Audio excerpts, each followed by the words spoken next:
The Cronulla Sharks are considering revoking Scott Morrison's number 1 ticket holder tag because of the Robodebt saga.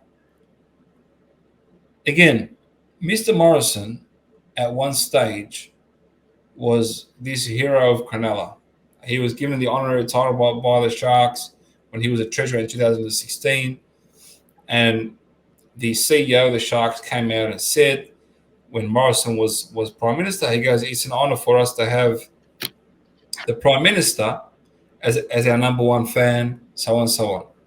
Now this Robodebt saga comes up, and they've thrown him under they're about to throw him under the bus. Well, they essentially have. Yeah, well, why is this the case? Like, why do we? He's got his own issues. He's got his own problems, right? Do we forget everything he's done for the club in the past? Well, it certainly is a pylon, but in terms of clubs having the number 1 ticket holders, it's merely a invisible tag that is agenda driven so that the clubs can use that number 1 ticket holder to further a political agenda. Yeah.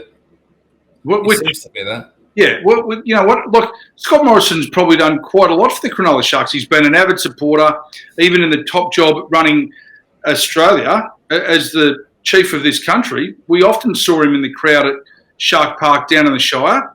You know, he wears their scarves and their hats, and he's an obvious supporter. It's a bit like Russell Crowe with South Sydney, they believe. But in terms of Robodebt and the pushback, we've seen some Australians take their own lives as a result of Robodebt, and the Prime Minister, the ex-Prime Minister Scott Morrison, was at the helm when this all took place, and now he is trying to exonerate himself. So in the Sydney Morning Herald yesterday, I think it came out that Cronulla was looking at removing Scott Morrison as the number 1 ticket holder. They then spoke with Scott Morrison's press secretary, who denied it and said that he was looking at relinquishing the position. Where do we stand? Interesting. Well, there you go. So now all of a sudden he's looking at walking away too. Well, look, it's just it's a political shit fight for whatever word. And, you know, is he better off to stand down? But then it could be perceived as guilt in terms of the Robodebt saga.